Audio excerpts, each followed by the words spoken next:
Welcome to my series on the development of a show-accurate tabletop card wars game.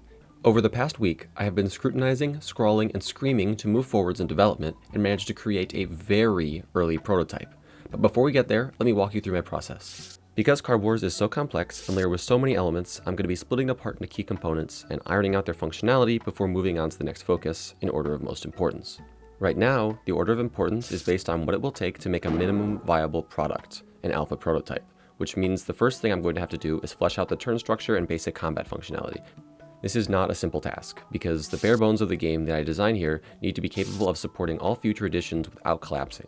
Working on this project as a tabletop game will alleviate some of the strain here, because going back and changing things will be as simple as throwing out the old stone tablet I wrote on and chiseling up a new one.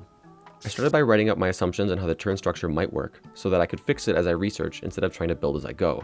Personally, I think this method makes my life easier. My first pass on those rules is as follows. The first phase is discard and draw, where you do that, discard and draw. The second phase is the main phase, where you can play any cards and floop any cards. Then finally, during your battle phase, you can activate creatures to attack or perform general actions, move creatures, and cast spells. I was having trouble distinguishing the effective difference between the main and battle phase, since in the show you can perform a huge variety of actions during both. It kind of seemed like a pointless distinction. An early thought I had was that the battle phase could be for any action that the other player can react to in some way. That didn't line up with the show, and I was pretty confident my improvised structure violated things we saw in the show anyway. So I turned on my cathode ray tube TV, pulled out my iPad and recorded the screen to watch the episodes a few hundred more times in stunning HD, and made a list of all the actions took during main and battle phases. Put up the graphic. Looking at it all broken up like this made it way easier to understand, although I'm still making some assumptions here because sometimes I think they skip phases and aren't always very clear where they are in a turn. But with the information I have here, the distinction seems to be that you can only floop things during your main phase, and you can only move and activate things during your battle phase. It also looks like you can play cards of any type during either. Also worth noting, both flooping and activating cards rotates them. I'll call this state being exhausted for now. This means you can't floop a card during your main phase and then activate it again during your battle phase on the same turn. Back onto turn structure. There are 3 things in the show that violate the distinctions I've made between the battle and main phase. I believe I have explanations that most would hopefully consider good enough for all of them. Number 1. The Earling's Scare action. This creature is indisputably being activated on Jake's main phase. I'm going to say that the scare action taking place here is made possible by the spell cast prior, which could read something like, instantly activate a creature, and it performs a spooky, scary psychological attack against a target. The second violation is Jake's final turn in OCW. I believe he skips his main phase here, and the actions he takes are hard to pin down using logic. First, he casts a spell, but it doesn't really matter what phase that's in for the purpose of this. He then casts Summon Archer Dan, and follows it up with Field Reaper. Both of these cards present like creatures, but from what we see, behave like spells. We could say both have special effects that trigger immediately when played, or have some other special powers when activated, but despite Archer Dan having a fraction as its number, I think that for the purposes of this, it's fair to call both of them spells, and instead assume the specific card Archer Dan is the outlier case, not the action of playing the card itself. The third and final potential violation is in DDCW.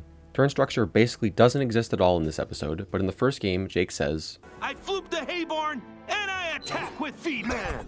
I choose to believe that he floops the hay barn, and then it is assumed he moves onto his battle phase, since generally, people playing card games don't outwardly declare that their turn has changed phases, and simply move forward so long as they don't move back. With all conflictions addressed, I can now be more confident and specific. Put up graphic on page 4 and read it. Alright, one last time. First phase is discard and draw, where you reset all cards forwards and then you discard and draw. Then the main phase, where you can play any cards and then floop any cards, even ones you played on the same turn. Following that is the battle phase, where you can also play any cards, activate any creature to attack or move an attack, and move creatures freely on your side of the board into and out of structures or across lanes. Unfortunately, this isn't actually everything, since when you declare an attack, the other player gets a reaction phase. I actually didn't have that tough of a time outlining this because there's a lot less of it shown, and what they do show isn't super elaborate. During this phase, we see people play spells and know that you can defend with creatures. I wanted to make this phase relatively restricted compared to the other turn phases, so that when you declare an attack, you aren't giving the reacting player a whole mini turn. So, using the blank space the writers left for me, I filled in a few things you can, but also cannot do. You can play spells, but not structures or creatures. You can activate creatures to intercept attacks that are occurring in their land, and you can floop creatures to perform their effects, but you cannot move creatures to other lands unless a spell or floop ability allows. Once the reacting player does what they want, the combat resolves between all creatures and structures set to duke it out with one another. Despite my lack of strife on this part, there is, like always, an outlier exception that makes it all more complicated. On one of Finn's reaction phases, his studying ancient scholar finishes its research and resurrects the pig. The idea of an action like researching a new ability, resolving, and becoming available during this phase is very weird.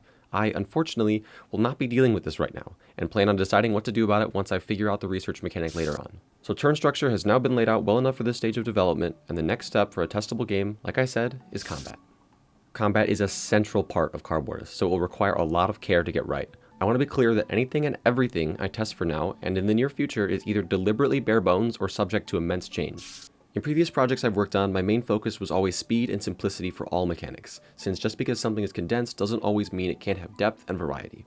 I tried to apply that methodology to the combat to see if I could implement a battle system which had a lot of room for interesting decisions and interactions without needing to roll dice or slow the game down with too many moving pieces and elements.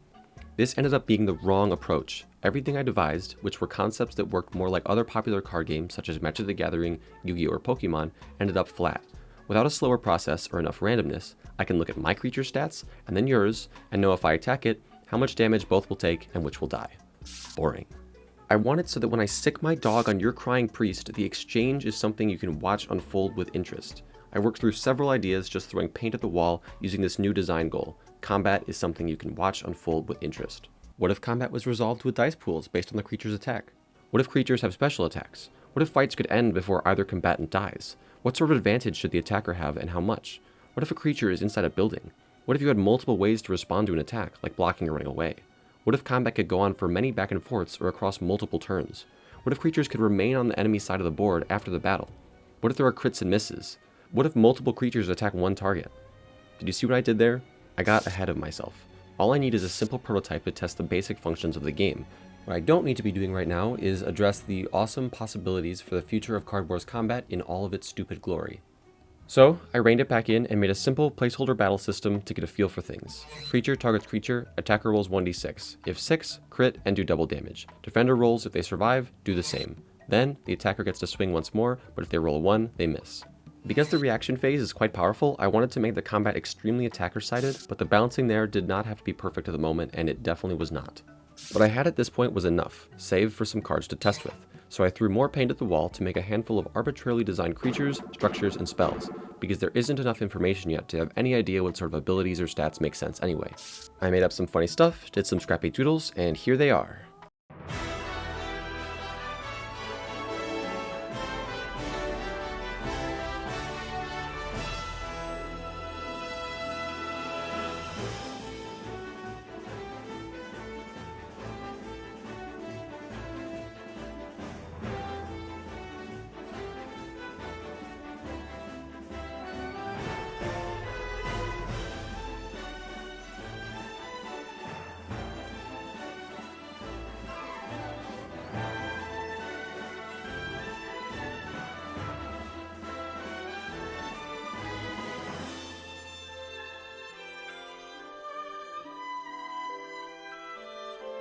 With all the cards I needed for now, I dropped them into Tabletop Simulator to test what I had. Of note, I did not make land cards because for the purposes of this test, they aren't necessary. I jotted down some predicted issues the test could have and got another warm body to sit across from me. The test went about as well as I expected or needed it to. Pretty janky and completely broken. We skipped setup since it's not important at the moment and just put some creatures and structures down, then drew hands of 5 and started playing. Turns were fairly brief and the balancing was of course non-existent. We actually had a lot of fun with the goofy cards and broken abilities, which is surprising because in my experience, early prototyping is usually fairly bland and just to make sure things work on a fundamental level. The structure of the turns worked well too, with the phases divided nicely enough. The simple combat was functional, but definitely not what I want to go ahead with, because it didn't feel like there was any room for interesting things to happen, aside from not knowing how much damage would be done. The main thing that came up actually is the discard and draw mechanic. It felt weird to discard before drawing, and the concept of not gaining additional cards essentially gives each player 5 card actions across the entire game, which is definitely a huge restriction on the card game aspect. But as a result, it highlights the board tactics part, by strongly encouraging players to work with what they already have on the board instead of playing cards constantly. It also worked as a pseudo-mana system, albeit incredibly brutal. Think of it as every card costing 1 mana, and both players get 5 mana for the entire game. Abilities that allow players to draw cards are definitely possible, but they would be extremely powerful and need to be far more complicated than just player draws a card, because assuming the aforementioned system will be that brutal, anything that lets you work around it will be a huge advantage. The other issue that came out of the discard and draw mechanic is that if you run out of cards, what do you do? The immediate thought is just to let the player draw a card and be stuck infinite top decking, but that would allow the player who expends all their hypothetical 5 mana to essentially be gaining additional mana, continuously giving them free actions. I could just conclude that once you have run out of cards, you no longer draw, which would be a fine conclusion, but it's definitely an open door of possibilities, and I'm open to suggestions and ideas on it. After the playtest, I collected my thoughts and reviewed the recording of it, and realized that even though we were only playing with decks of effectively 10 cards, with another 4 on the board, it didn't actually feel like a big hole in the game to me. Remember, we're talking about a game where you can win on turn 1, which literally happened once during the testing. There might not be a need for 50, 40, or even 30 card decks. The games could each be shorter and more chaotic, with less frustration from losing instantly due to the lower level of commitment in each game. Not to mention, it would rein in the scope of the project and make filling out the game with cards easier. Each element in the game could hypothetically only contain 40 to 60 cards each, at least for a starting goal.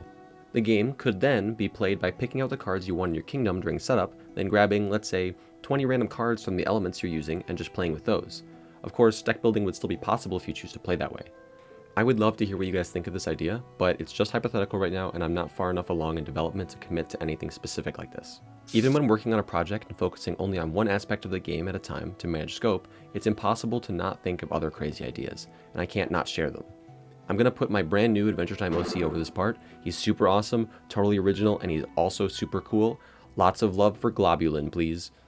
The set collection mechanic could be handled by multiple cards in an element having effects that give you the required pieces, because card draw is low and gathering a set of specific cards would be difficult. Cards could be left deliberately ambiguous to allow for arguing at the table and fake game depth by allowing players to form their own interpretations of certain things, like a creature that does double damage to fire creatures while leaving what a fire creature is undefined and up to player interpretation, even if it's mostly obvious. Finn does say it's just logic when talking about the other functions of cards, which falls in line with this concept, but this is a very radical and potentially terrible idea. There is a card at the beginning of DDCW that has the wrong back face. It has the back of the tarot cards featured in the previous scene, obviously just a meaningless mistake, I just thought it was funny. Turns out the last element Jake listed in DDCW is not burning, it's learning, which we can confirm from the transcript. It's likely that the stats on the creatures are inverted from what people would assume in Magic the Gathering, with the health being on the left and the attack on the right. The Immortal Maze Walker is a 15-5, and since we know that cornfields give him triple damage, I think it makes more sense for him to become a 15-15 than a 45-5. I know this game is insane enough for that to be possible, and I'm wrong, but in my opinion, this is a way safer assumption. A lot of people have ideas on the Wandering Bald Man and the simulated aspect of the game. Given the fact that this is tabletop, this is the area I'll unfortunately have to make the most compromises on, but I've still thought about it, and if I had to implement it, I believe the system could be simplified considerably if instead of frequently checking what happens, you frequently check if anything happens first, so we aren't constantly stopping the game to resolve random things. Alright, that's enough. Back in the hole you go, Globulin. Before I get into our plans for community integration, I just want to say that you guys have been genuinely awesome, contributing ideas and having incredible discussions in the comments and on the Discord server. I want to recognize that and highlight a community observation. I actually found 3 people who pointed this out, but I'm sure there are many more, and I'm sorry if I didn't see you. But Rat, Plains Phoenix, and Sharky Shocker all recontextualized the pig versus bald man exchange with the idea that instead of the pig doing 2 damage on his second attack, the -2 is instead displaying the cumulative damage done to the muddied man. The pig stats are still 2-2, so this doesn't make a lot of sense, but at the same time, it means the damage isn't necessarily random and can be consistent across multiple attacks.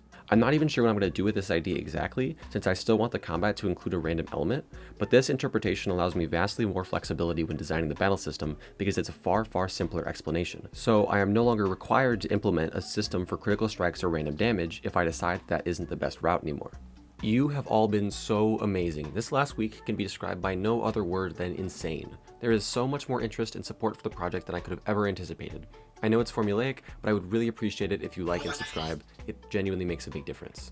And if you'd like to be more involved in the project or just want to support us, we have been working on ways to use YouTube memberships for people who want to be closer to the development. Members would get early access to playtesting once the game is out of early development, the ability to submit names, art, and/or ideas for cards to be voted on, participate in polls on what elements get added to the game, and get invitations to private CardWars development streams, plus a VIP status in the BigHoles Discord, which gives you early info about what I'm working on between videos, pictures of my notes, and access to a members-only suggestions channel.